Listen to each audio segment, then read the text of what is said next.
আসসালামু আলাইকুম। আজ আমরা এমন এক বিষয় নিয়ে কথা বলবো যা আপনাদের জীবনের মোড় ঘুরিয়ে দিতে পারে। আমরা প্রতিনিয়ত বাইরে শত্রু খুঁজি। আমরা ভাবি আমাদের ব্যর্থতা বা দুঃখের জন্য হয়তো বাইরের কেউ দায়ী, কিন্তু আপনি কি জানেন আপনার সবচেয়ে বড় শত্রু আপনার ভেতরেই লুকিয়ে আছে, যাকে আমরা চিনি নফস নামে। অনেকে প্রশ্ন করেন, আমি কেন চাইলেও ভালো হতে পারছি না?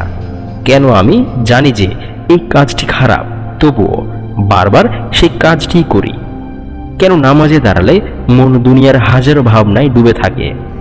কেন গুনাহ করার পর আমাদের বুকটা ফেটে যায়, আবার পরক্ষণেই সেই গুনাহে লিপ্ত হই?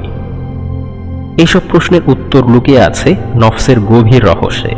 আজ এই ভিডিওতে আমরা নফসকে ব্যবচ্ছেদ করব। আমরা জানব নফস আসলে কি, এটি কিভাবে আমাদের ধোঁকা দেয় এবং কিভাবে একে খোঁচায় বন্দি করে পরম শান্তি বা নফসের মুতমাইন্না অর্জন করা যায়।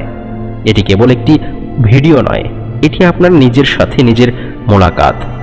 খাতা কলম নিয়ে বসে যান, কারণ আজকের পর আপনি নিজেকে নতুন করে চিনবেন। নফস শব্দের আক্ষরিক অর্থ হলো প্রাণ বা সত্তা, কিন্তু ইসলামী পরিভাষায় এবং আধ্যাত্মিক বিজ্ঞানে নফস হলো মানুষের ভেতরের সেই প্রবৃত্তি যা তাকে বিভিন্ন জিনিসের প্রতি প্রলুব্ধ করে। নফস হলো আগুনের মতো। আগুনে যেমন ছাড়া পেলে সব পুড়িয়ে ছারখার করে দেয়, আবার নিয়ন্ত্রণে রাখলে খাবার রান্না করতে সাহায্য করে। নফসও ঠিক তেমনি। আপনার ভেতরে দুটি সত্তা কাজ করে, একটি হলো রূহ যা আল্লাহর দিকে যেতে চায়, আর অন্যটি হলো নফস যা দুনিয়ার আরাম আয়েশ আর গুনাহের দিকে টানতে চায়। এই দুইয়ের লড়াইয়ের নামই হলো জীবন। কুরআন শরীফে নফসের তিনটি প্রধান অবস্থার কথা বলা হয়েছে। একজন মানুষ তার আমল ও চিন্তার মাধ্যমে এই তিন ধাপের যে কোনো একটিতে অবস্থান করে। এগুলোর মধ্যে প্রথমে আছে নফসে আম্মারা। এটি হলো নফসের সর্বনিম্ন স্তর। এটি মানুষকে কেবল খারাপ কাজের আদেশ দেয়। এর বৈশিষ্ট্য হলো এখানে মানুষ গুনাহ করতে দ্বিধা করে না, লজ্জা বা অনুশোচনা থাকে না। যেমন একজন মানুষ যখন সুযোগ পেলেই অন্যের গীবত করে বা সুদের ব্যবসায় জড়ায় এবং মনে করে সবাই তো করছে, আমি করলে সমস্যা কি? এটাই নফসে আম্মারা। তারপর আসে নফসে লাওয়ামা।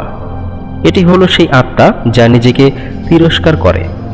এর বৈশিষ্ট্য হলো আপনি একটা ভুল করলেন, এরপর আপনার ভেতর থেকে কেউ একজন বলছে কাজটা ঠিক হলো না, আল্লাহর কাছে কি জবাব দিবি? এই যে অপরাধবোধ বা গিল্টি ফিলিং, এটাই নফসে লাওয়ামা। এটি মুমিনের বড় হাতিয়ার। যতক্ষণ আপনার ভেতর অনুশোচনা আছে, জানবেন আপনি এখনো ধ্বংস হয়ে যাননি। এরপর আসে নফসে মুতমাইন্না। এটি হলো সফলতার চূড়ান্ত শিখর। এর বৈশিষ্ট্য হলো এই স্তরে মানুষ আল্লাহর ফয়সালায় সন্তুষ্ট হয়ে যায়। গুনাহের প্রতি তার কোনো আকর্ষণ থাকে না। ইবাদতের মধ্যে সে এক অদ্ভুত স্বাদ পায়। আল্লাহ তাআলা জান্নাতে যাওয়ার সময় এই নফসকেই ডেকে বলবেন, হে প্রশান্ত আত্মা, তোমার রবের দিকে ফিরে এসো সন্তুষ্ট চিত্তে। সূরা ফাজর। নফসের সাথে জিহাদি হচ্ছে সবচেয়ে বড় লড়াই। রাসূলুল্লাহ সাল্লাল্লাহু আলাইহি ওয়াসাল্লাম এক যুদ্ধ থেকে ফিরে এসে বলেছিলেন, আমরা ছোট জিহাদ থেকে বড় জিহাদের দিকে ফিরে এলাম। সাহাবীরা অবাক হয়ে জিজ্ঞেস করলেন, বড় জিহাদ কোনটি? তখন রাসূলুল্লাহ সাল্লাল্লাহু আলাইহি ওয়াসাল্লাম বললেন, নিজের নফসের বিরুদ্ধে জিহাদ। কেন এই নিজের নফসের প্রতি জিহাদ খুব কঠিন? কারণ বাইরের শত্রুকে দেখা যায়, কিন্তু ভেতরের শত্রুকে দেখা যায় না। সে আপনার রক্তে মিশে আছে। ফজরের নামাজের সময় আরামের ঘুম ত্যাগ করা নফসের বিরুদ্ধে জিহাদ।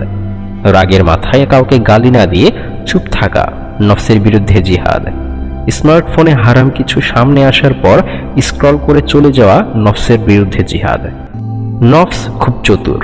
সে সরাসরি আপনাকে বলবে না যে চলো জাহান্নামে যাই। সে সুন্দর সুন্দর অজুহাত তৈরি করে, যেমন অহংকার।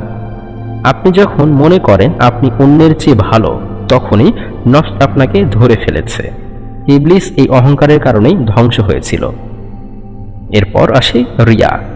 আপনি দান করছেন বা নামাজ পড়ছেন যাতে মানুষ আপনাকে ভালো লোক ভাবে। নফস আপনার ইবাদতকে ভেতরে ভেতরে কুড়ে করে খেয়ে ফেলছে। এরপর আসে লোভ ও হিংসা, অন্যের নিয়ামত দেখে কষ্ট পাওয়া। নফস আপনাকে বোঝাবে ওর কেন আছে, আমার কেন নেই। যেমন ধরুন আপনি একটি দামি গাড়ি কিনলেন, নফস আপনাকে বলবে এটা মানুষকে দেখাও যাতে তারা তোমাকে সম্মান করে। এই যে সম্মানের তৃষ্ণা, এটাই নফসের ধোঁকা। নফস নিয়ন্ত্রণের প্র্যাকটিক্যাল উপায়।